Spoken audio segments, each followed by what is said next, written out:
मेघालय, ये नाम सुनते ही सबसे पहले हमारे दिमाग में क्या आता है? Waterfalls, right? लेकिन आज मैं आपको मेघालय के एक ऐसे विलेज में ले जाऊंगा जहां वाटरफॉल्स नहीं, क्लाउड्स और एक अमेजिंग सनराइज देखने मिलेगा। तो तैयार है सब?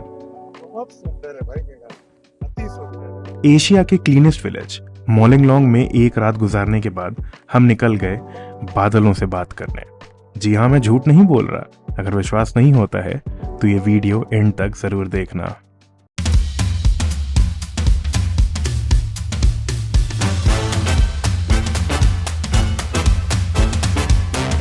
सभी को गुड मॉर्निंग। तो हम निकल गए हैं एशिया के क्लीनेस्ट विलेज मोलिंगलोंग से एक ऐसी जगह के लिए जो मेघालय का जन्नत है। जन्नत इसलिए क्योंकि वहाँ का सनराइज़ जो है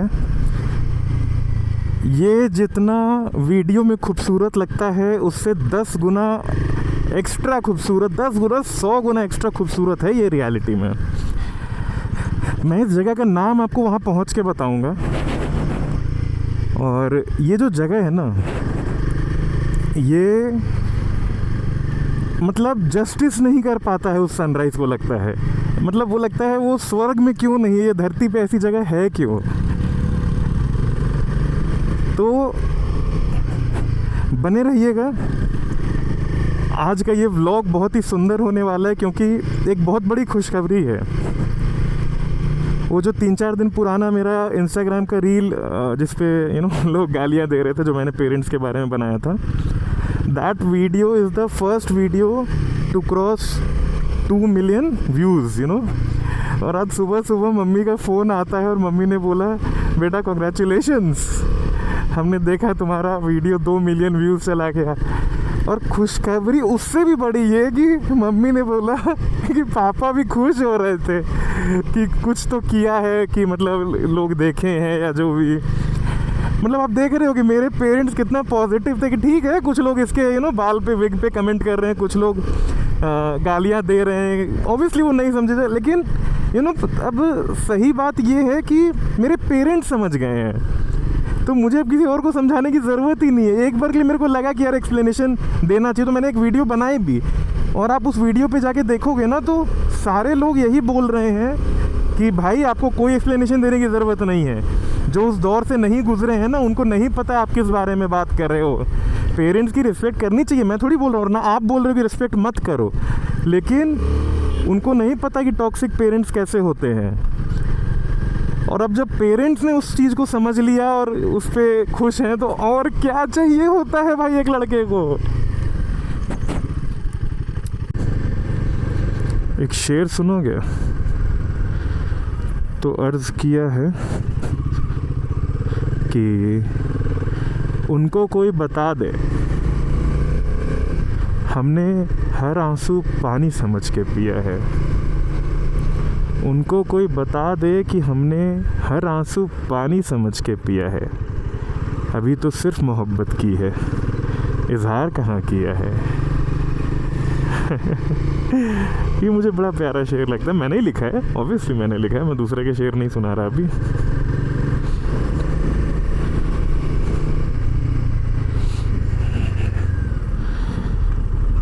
और क्या बताऊँ आपको, बताओ प्यार के बारे में।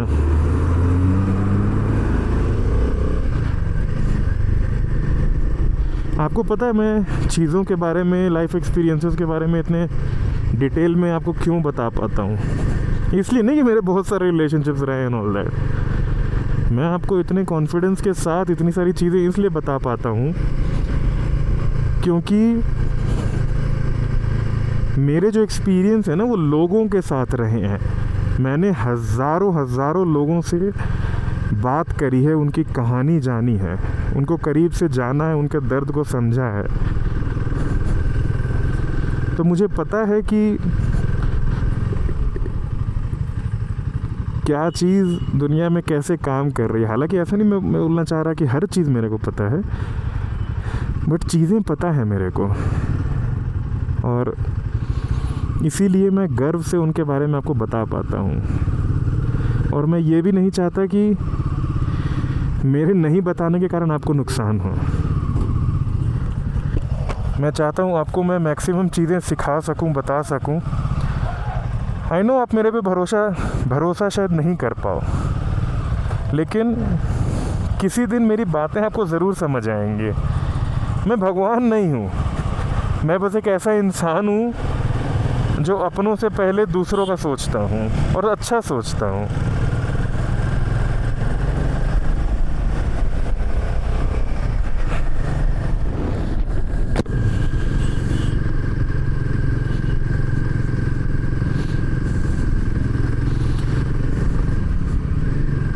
ज़्यादा मुश्किल नहीं होता है दूसरों के लिए अच्छा सोचना। बस आपको ये सोचना होता है कि उसका बुरा नहीं हो जाए, तो अच्छा ऑटोमेटिक हो जाता है। दूसरों का बुरा नहीं करना ही तो अच्छा है। अच्छा मतलब ये नहीं कि आपको उसको पैसे देने हैं, दिन भर उनके साथ वक्त बिताना, दिन भर उनकी प्रॉब्लम सॉल्व करनी, ना ना, दैट इज़ नॉट अच्छाई। किसी का बुरा ना करना इज़ अच्छाई, बस। खैर, अगर हम अपना इमोशनल टॉपिक थोड़ा देर रोकें तो हम जल्दी से जल्दी नोंगजरांग पहुंचना चाहते हैं ताकि आज का सनसेट हम कैप्चर कर सकें और एक्चुअली इन्जॉय कर सकें। 2-3 दिन से डेली हम लोग कोशिश कर रहे हैं, लेकिन सनसेट कैप्चर नहीं हो रहा, सनसेट देख नहीं पा रहे ढंग से, उससे दूर ही रह जाते हैं। सनसेट होने का टाइम हो गया, 4:08 हो रहा है, लगभग 4:30 से 4:40 में सनसेट हो जाता है और हमें अभी 30 किलोमीटर लगभग और जाना है। We are trying our best without risking our lives to reach. Let's सी।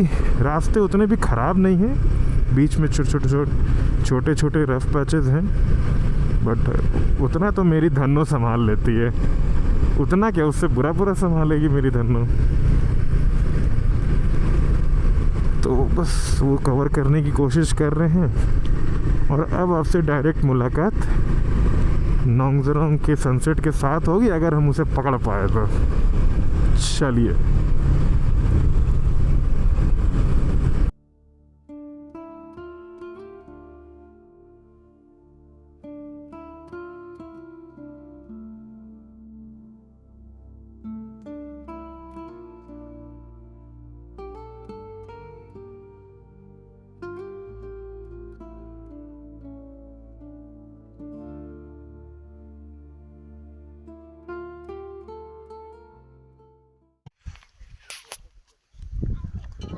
हम पहुंच गए हैं नोंगजरांग। मैं जहां अभी खड़ा हूँ, इसके ठीक पीछे हमारा होम स्टे है, जस्ट 10 कदम पे। एंड अब इमेजिन करो, इस घर के जस्ट, ये जो घर है इसके जस्ट नीचे से, ये घर के जस्ट नीचे से पूरा बादल में ये सुबह कवर्ड होता है। और हम लोग सुबह वहाँ तक जाएंगे, वो पीक जो दिख रहा है हमें, और इमेजिन करो ये पूरा बादल उसके नीचे। Just imagine the view. I know आप इमेजिन नहीं कर पा रहे हो अभी, बट वीडियो देखो, ये देखो।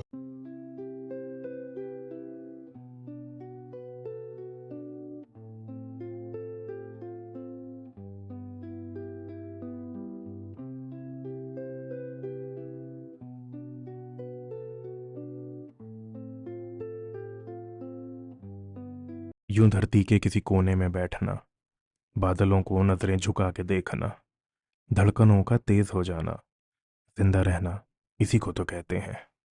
मैं जिंदा हूं इस बात में कोई शक नहीं, मगर महज सांस लेने को जिंदा रहना थोड़ी कहते हैं।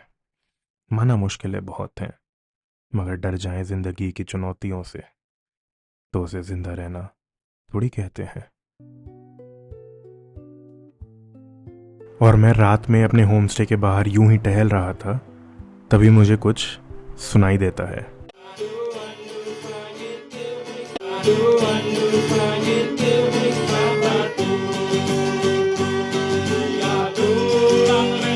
चलो चलो चलो, लाइट चलो।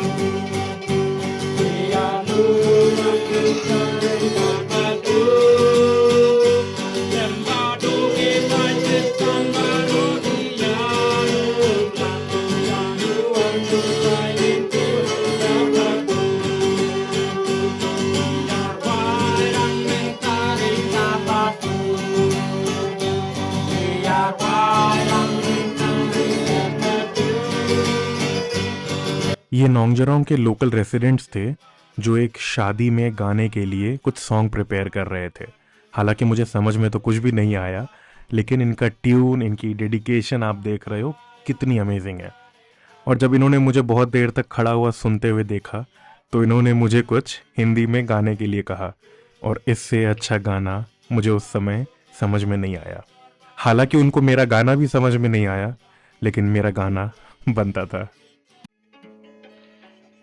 मैं कभी बतलाता नहीं, पर अंधेरे से डरता हूँ मैं माँ। यूं तो मैं दिखलाता नहीं, तेरी परवाह करता हूँ मैं माँ। तुझे सब है पता है न माँ, तुझे सब है पता मेरी माँ। ये है आज का हमारा खाना, चावल, दाल, थोड़ा सा आलू का भुजिया एंड पापड़, और उसमें थोड़ी सी घी। अगर तुम हिल स्टेशन पे आ रहे हो और एक रिमोट एरिया में हो तो इससे ज़्यादा उम्मीद मत करना। पता नहीं क्यों पहाड़ों में नींद बड़ी जल्दी खुल जाती है, और बिस्तर जैसा भी हो नींद बड़ी तगड़ी आती है। अपने बिजी स्केड्यूल में से थोड़ा सा वक्त निकाल के घूम लिया करो, क्योंकि ज़िंदगी बहुत छोटी है और वक्त उससे भी कम।